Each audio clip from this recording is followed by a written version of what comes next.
Y a-t-il eu de coupures d'Internet délibérées dans la bande de Gaza lors du début du conflit entre Israël et le Hamas, du dernier conflit entre Israël et le Hamas, en octobre 2023 ?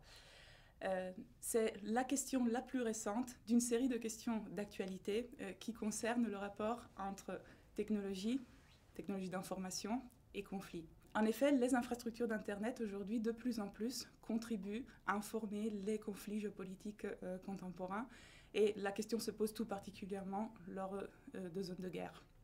Je m'appelle Francesca Musiani, je suis chercheuse CNRS en gouvernance du numérique, en sociologie des techniques, c'est ma discipline.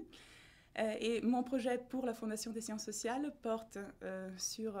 je souhaite montrer que les technologies de chiffrement et l'écosystème numérique qui les soutient et leur permet de fonctionner sont une infrastructure de guerre et de résistance qui est de plus en plus importante et contribue à informer les conflits géopolitiques contemporains. Et ce qui m'intéresse, c'est aussi de montrer que la frontière entre la cyberguerre et la guerre conventionnelle se brouille de plus en plus par le biais de ces technologies d'information.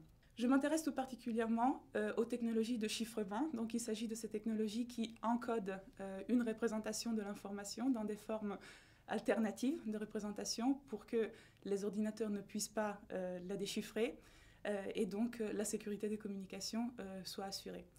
De plus en plus, des formateurs en sécurité numérique et des utilisateurs lambda, en Ukraine et ailleurs, se servent de ces outils de chiffrement ou les proposent afin de contourner la censure ou de protéger leur communication. Pourtant, ces technologies de chiffrement ne sont pas tout. Voilà, le fait que ces technologies soient particulièrement pointues ou compliquées n'est pas le seul facteur qui contribue à la sécurité numérique des utilisateurs.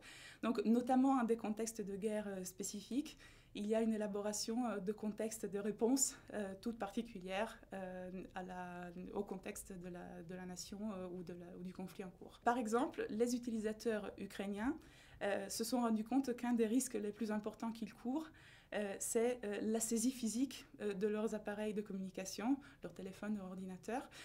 Donc, ils cherchent, dans plusieurs cas, à ne pas avoir d'application de chiffrement pointue sur leur appareil parce que c'est considéré comme une indication qu'ils ont quelque chose à cacher ou quelque chose à se reprocher du point de vue de l'État russe.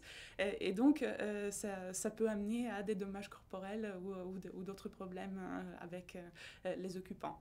Donc, c'est juste un exemple d'une stratégie contre-intuitive qui est mise en place ou qui est conseillée pour assurer sa sécurité numérique dans un contexte de guerre particulier. En conclusion, la sécurité est numérique, mais comporte aussi un ensemble d'autres facteurs dont il faut tenir compte pour comprendre pleinement la sécurité en temps de guerre. Ces facteurs sont sociaux, psychologiques, informationnels, opérationnels et infrastructurels.